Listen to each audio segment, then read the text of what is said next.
First Alert Radar Network. With up to 10 times the resolution of other local radars and technology that can pinpoint right down to your street. First just got faster. Thanks for watching News 12 on your side. Help us feed hungry children. Our goal is to feed 2 million meals to hungry children this year, and you can help us when you round up at Parker's Kitchen. We're going to match 25% of your donation. Live from Augusta, breaking news. We begin with breaking news live at 5. A man now dead after a shooting at the Family Dollar on Laney Walker Boulevard. Deputies say when they arrived, they found a man who had been shot at least once. He was taken to a local hospital by a private vehicle. Now, we just learned that man died at the hospital. We are working to learn his name and any information, perhaps, if there is a suspect yet. But again, breaking news, one is dead after a shooting at the Family Dollar. We'll take a look at temperatures this afternoon. All right, thank you, Riley. New in just the last hour, we're told a student was injured in a fight today at Lakeside High School. Leaders say it happened in the gym in front of other students, but only 2 were involved. One is facing criminal charges tonight, aside from getting in trouble at school. SLED has charged 2 inmates in connection to an arson at the Bamberg County Detention Center. 30-year-old Jimmy McMillan Jr. and 32-year-old Jeffrey Augustine are charged with arson in the 2nd degree. Officials say they set fire to combustible materials, causing structural damage and endangering the lives of staff and detainees.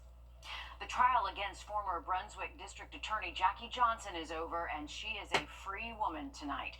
The judge threw out the remaining charge against Johnson for violating her oath. She was accused of using her position to help one of the men eventually convicted of killing Ahmaud Arbery in 2020. The judge sided with Johnson's lawyers. They said the oath she's accused of violating only lasts 4 years. She took it in 2010, so they argued it had expired by 2020. She had also been charged with obstruction, but Monday the judge threw out that charge as well, citing a lack of evidence. South Carolina's Attorney General Alan Wilson is leading a coalition of state attorneys general to investigate Dr. Anthony Fauci's role in the COVID-19 response. They claim mismanagement, misleading statements, and even suppression of scientific debate by Fauci. Imagine signing a job contract and not knowing where you'll work, what you'll be doing, or even how much you'll be paid. That's what thousands of public school teachers across South Carolina do every single year. And it's among the working conditions many of them say need to change for them to stay in the classroom. Your State House reporter Mary Green explains what lawmakers are now doing about it. When it comes to education, a lot of attention here at the State House is focused on how much or how little teachers are paid. But one statewide teacher advocacy group says a bill known as the Educator Assistance Act is its top priority among all legislation that's been filed here at the State House this year.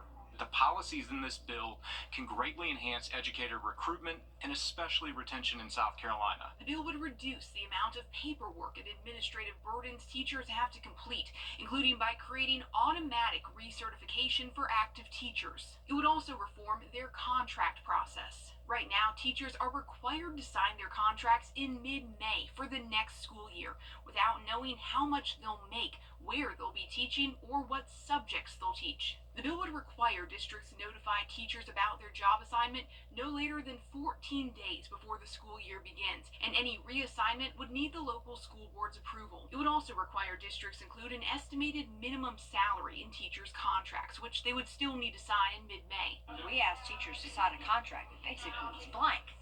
I don't know another profession around that anybody would take that job.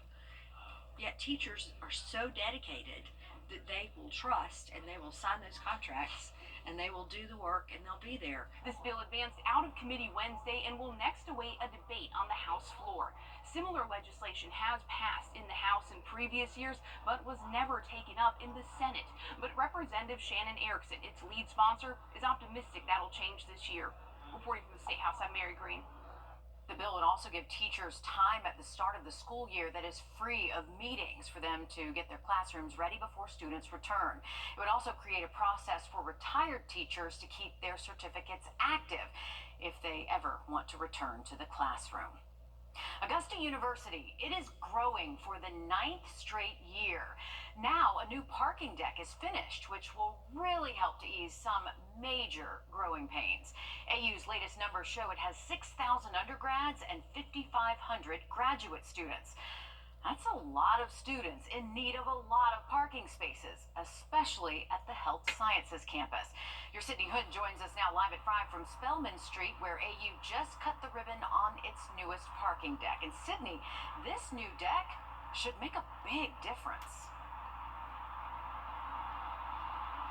It's definitely a start, and the best part about all of this new parking deck, it's 2 months ahead of schedule, so they actually completed it early, and this right here, it's a welcome sight for students on the Health and Sciences campus. And you ask any of the students around here, they'll tell you they are definitely getting their steps in and closing those fitness rings when walking to class, because for them, front row parking or even parking remotely close to their classes, that's rare for them right now. And so with this parking deck, it's got more than 1,300 new spaces for them to come in and fill up. And so to say this is a long time coming for them, that is quite the understatement here. Be a good thing for sure, but I think it's one of those new things, so it's going to be the most attractive to a lot of people. And I think with the issue that they have with parking, it's just going to be one of those spots that it's going to be full from the first day it opens up to the last day that they probably tear it down to open up an even bigger one. Coming up all new on News 12 at 6 o'clock, you'll hear how this parking deck will not only benefit the campus, but it'll also benefit the city as a whole in return. And it will make these students a lot safer, too. We know a lot of them park near railroad tracks and have been running across railroad tracks for years, so I know this is a welcome sight for many. Thanks for that update, Sydney. The Diamond Lakes Regional Park baseball field has a new name. The fields will now be known as the Fred Ansel Andy Cheek III ball fields in honor of the former commissioner. Andy Cheek served as the District 6 commissioner from 2000 to 2007. Cheek's brother tells us this means a lot. This will be absolutely amazing. As many people that will see his name and know, hopefully they'll understand what he did to get his name there, because it didn't come easy. It was hard work that got him here. 2-1. Augusta's Mayor Garnett Johnson, Commissioner Wayne Guilfoyle, and 3 of Andy's former colleagues also spoke at the renaming ceremony today. Students at Appalachia High School held a peaceful demonstration to advocate for safer schools. Hundreds of students walked out of class and gathered on the football field to remember the 2 students and 2 teachers killed 5 months ago. This week, students and families are at the state capitol to push for more laws involving school and gun safety. I still wrestle with the questions that haunt me. Did that really happen?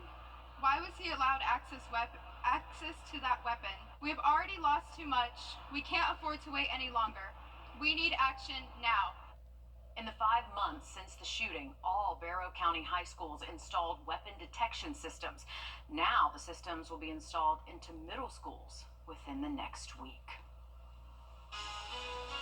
Businesses in a South Carolina town came out to support those affected by immigration policies. Well, look at what they did to show their solidarity. Coming up, Riley. And we are tracking a little bit of rain heading our way for tonight, but mostly dry tomorrow, and we could get close to record high temperatures through Sunday. I've looked at that forecast just after the break. Time and Temp, brought to you by your First Alert weather team. This is not you. Master.com.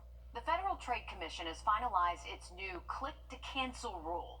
It's aimed at ensuring companies provide a straightforward and hassle-free way for consumers to cancel recurring subscriptions and memberships.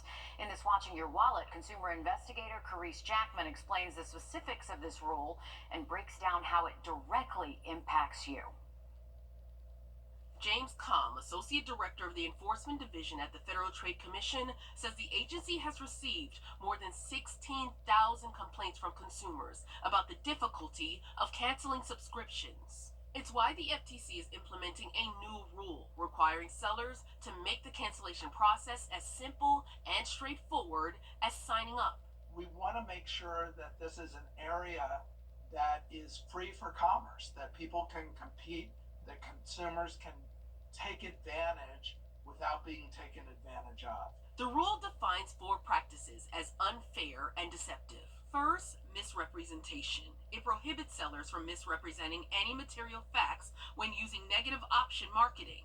Basically, when a company automatically charges a consumer for a product or service unless they take action to decline or cancel it. Second, disclosures. The rule requires sellers to clearly disclose information near the sign-up area so people can easily see and understand terms before agreeing. They have to tell people how they can cancel, that they're going to pay a fee or a greater fee, how often that fee will be charged.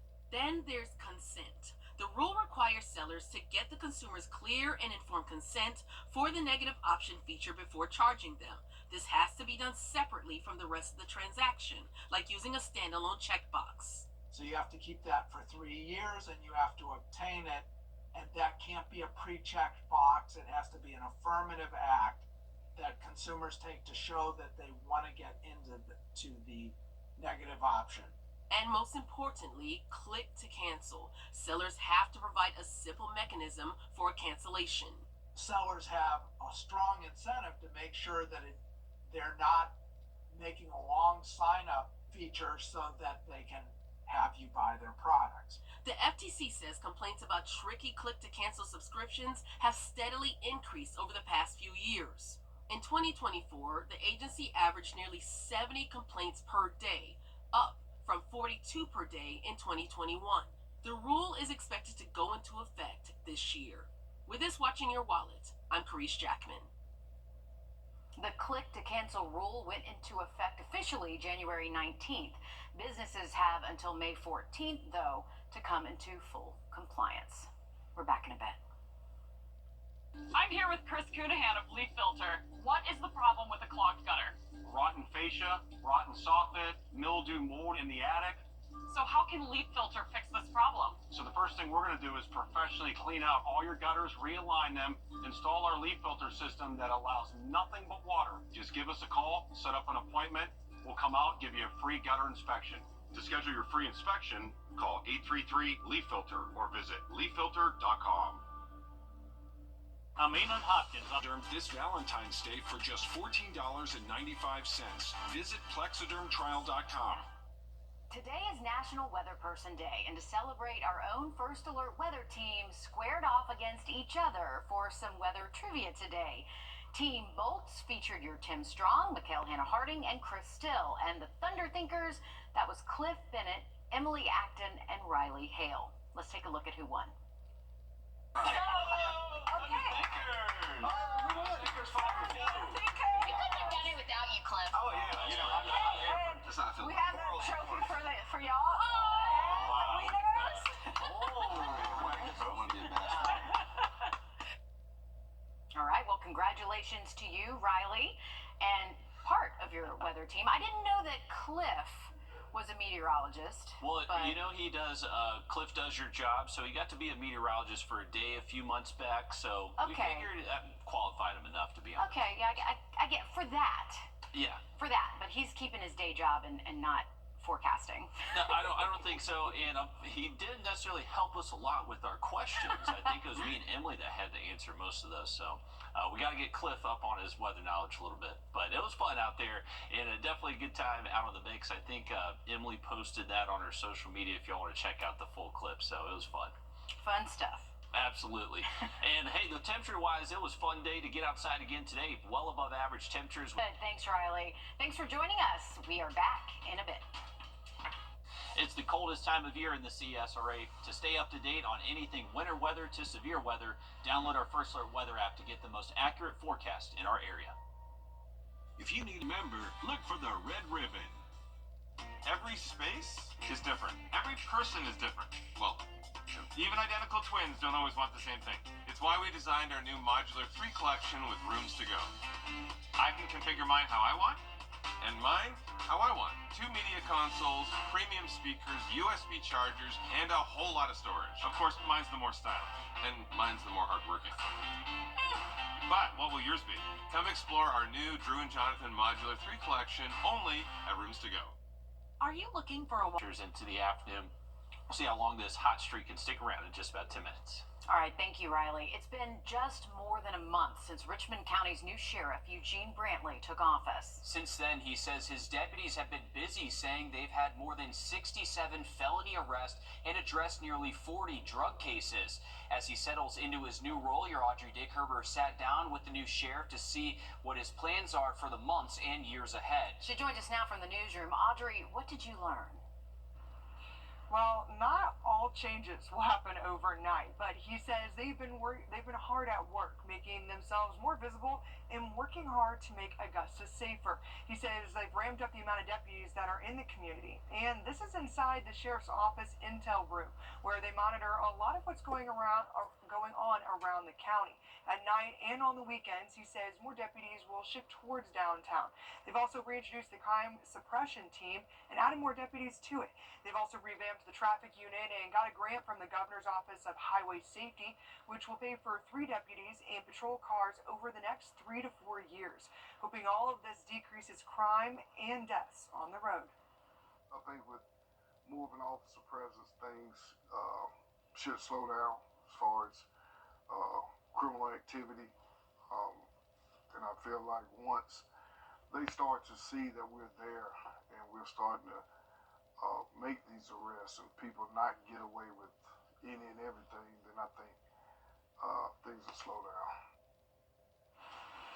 And this isn't even everything they've been doing so far. We'll talk about the sheriff's plans for the year ahead on News 12 at 6 o'clock. All right, thanks for that, Audrey. Hard to believe it's already been a month.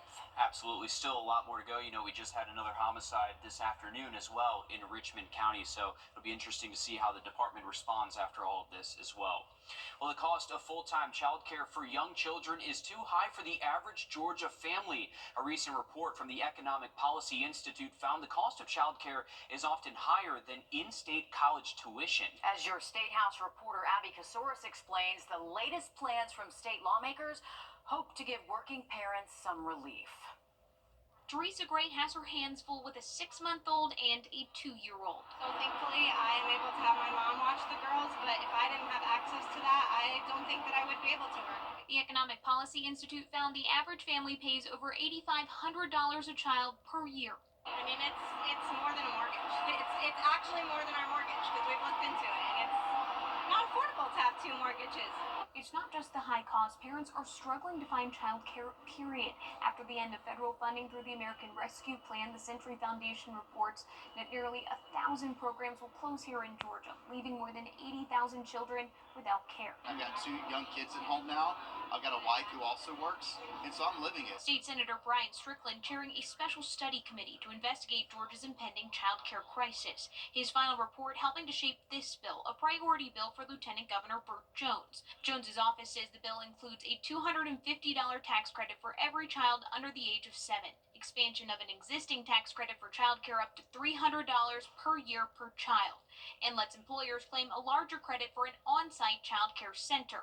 We're hearing from business owners that say, I need employees now for jobs, and I can't get employees because they're trying to balance child care issues. Tax credits allow someone to reduce their tax bill up to the limit that someone may owe, meaning if you don't owe money to the state, you can't get money back. Democrats are arguing for a refundable tax credit, $200 for children under the age of 17, and a child care tax credit worth up to the total amount a parent spends on daycare, preschool, after-school care, or summer programs. So we have a multi-billion-dollar surplus.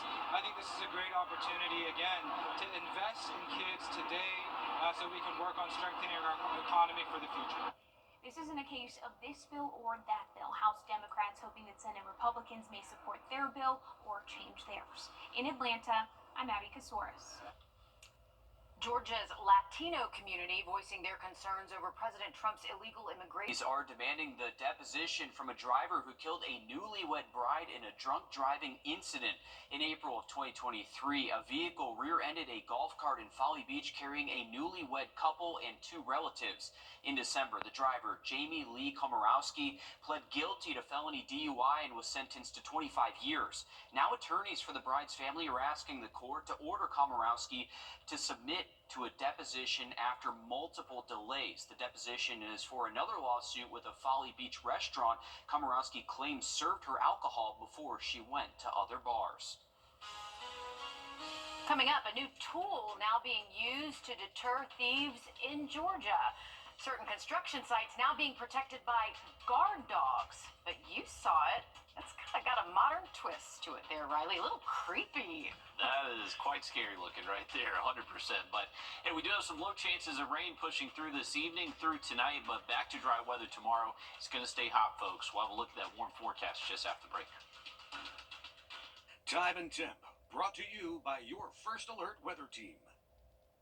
Introducing the First Alert Radar Network. With up to 10 times the resolution of other local radars and technology that can pinpoint right down to your street. First just got faster.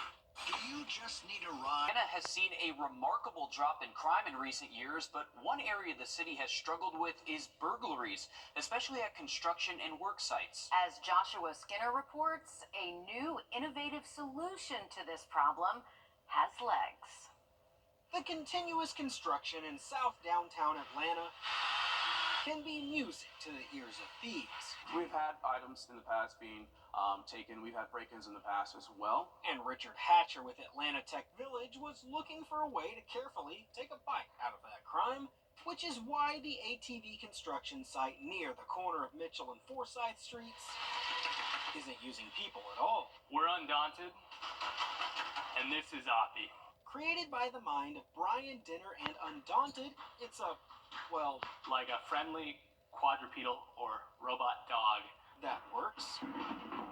He patrols the halls at the old Sylvan Hotel construction site. We're able to put a guard in the right place at a safe distance from any possible harm. Oppie uses LiDAR and AI to move about the site. A camera on his head sends video back to a control center. When a threat is detected, Oppie can confront it, sound an alarm, notify police, and even allow the controller to talk through it. There's a problem right now for the construction industry, for people that are investing in our communities to revitalize neighborhoods. Which allows for innovative solutions like Oppie and Undaunted, and where the future of security could be headed on four legs. This is an opportunity for Undaunted to allow us to secure this space without security on premise. Okay. That's a no for me. Really creeped out by that. Have you ever seen the show Black Mirror on Netflix? No. Because that is the exact same dog from that episode, and we know what happens. It's not good things with technology. I don't know what happens, but I'm going to go ahead and assume. It's not good. Okay, so how much does this thing cost, right? I mean, I think that was a question a lot of us had. According to Undaunted's website, robotic guards for construction sites start at $2,500 a month. That's not cheap. For parking decks and other community security, you go up to $5,000 a month. However, Undaunted claims this can actually save money since it does the job of 3 guards all at once. And I think I freaked out when I went up the stairs, too. That was it's so creepy sounding. And then it can open doors? Yeah, apparently. So there's no getting away from this dog. So we might need to add that to a few places here as well. Yeah. It might be pretty good. Interesting. I don't know. If I was breaking in, I'd be so freaked out by that, I would turn around and leave. It's just dark in the room that you go into, and then you just hear that come at you. You just hear the little feet tapping. No, I'm running away immediately. No. But we'll keep you updated and see what happens with all of that. We're back after a short break. First Alert Radar, powered by Jim Hudson Automotive Group. It's the one thing. Hundreds of millions recovered for our clients. Google knows as much about you as the government, maybe even more. It knows where you live, it knows your phone number, email address, and that information, it's available for just about anyone. Your consumer tech reporter Jamie Tucker explains how you can remove some of that information from the internet. Search for your name sometime. You will find websites that are publishing your name, address, email address, phone numbers, birth date, even photos of every house you've ever lived in. If that's TMI, and it should be, Google will remove some of that for you. Websites like True People Search, Family Tree Now, and U.S. Phone Book list public information available at courthouses. Anyone with an internet connection can use those sites to see all of that information instantly. That information is gold for scammers, and all they have to do is Google your name. But you can ask Google to remove that information. You'll need to do this from a phone or a mobile device. You simply go to google.com and tap your photo or account and then settings and look for results about you. Follow the directions and enter your name, phone number, street address, and email address. Google will then Google that information, and if it finds you anywhere, it'll give you the opportunity to remove it from search. You will get an email when they've finished, usually in a few days, for you to review. You will find your information on those people search sites, select them, and Google will remove that website from search results. Now, this doesn't remove the information from those sites, but you can ask each of those websites to hide your information. That can take a while, but they will remove your info. Scammers don't need any help finding us. Removing your name and information from Google search is a step in the right direction. That's What the Tech. I'm Jamie Tucker. Yeah, you don't want to roll the red carpet out for them. A Georgia Tech student is using a 3D printer to make violins.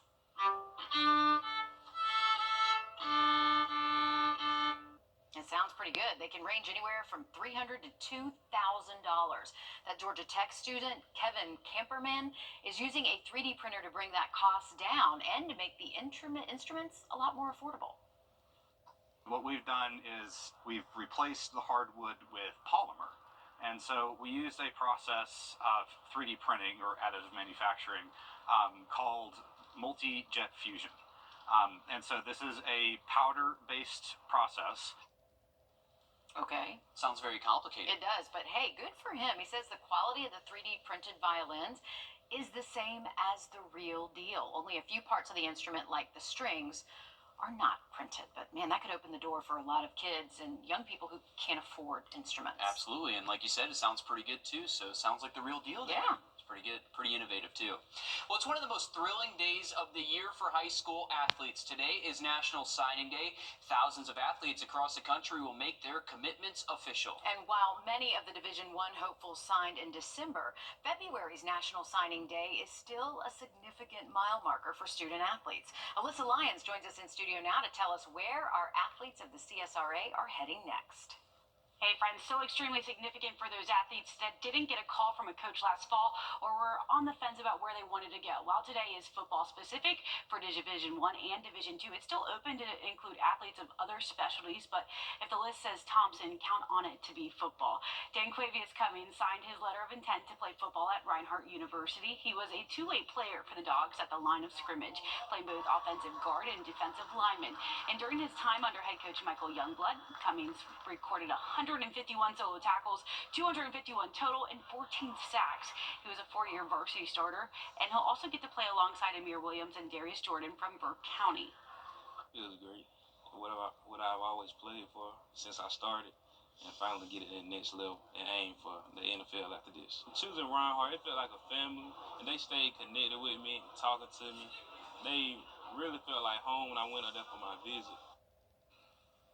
It was also a busy afternoon in Harlem. 6 signees. Aubrey Dent will go to South Carolina State for softball. Tommy Bordeaux will run track at Berry College. He owns the 400-meter record at Harlem.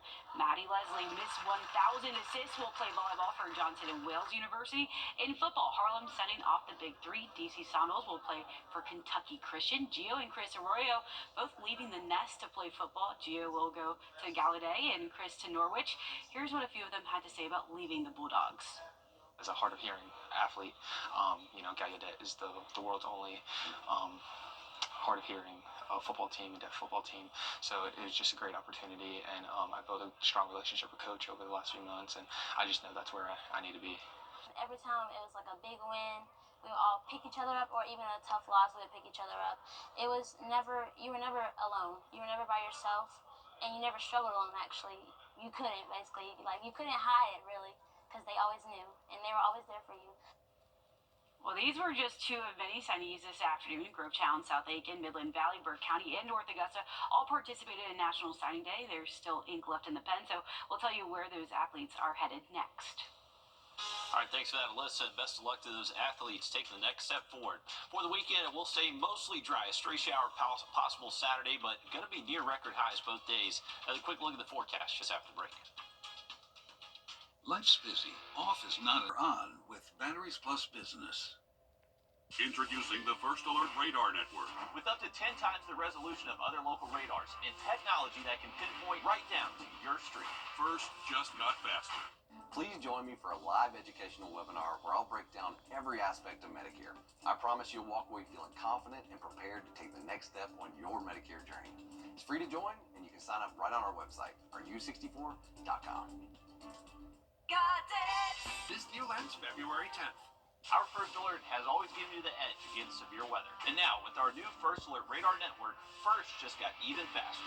This is the most advanced weather radar around, filling in the gaps that have plagued our area for years. With up to 10 times the resolution of other local radars and technology that can pinpoint right down to your street.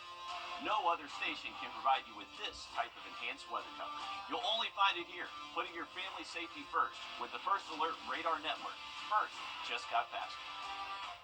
New Kias are 5 at it. If you got a job, you ride at Evans Kia in Evans, Georgia. EvansKia.com. Hey, Brett, I think we need a jingle. What do you have in mind? I don't know yet.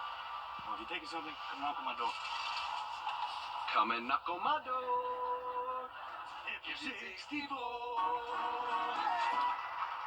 Thanks for watching News 12 on your side.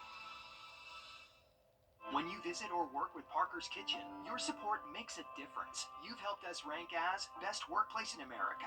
None of this happens without you. Thank you. Live from Augusta, you're watching News 12 at 6 o'clock.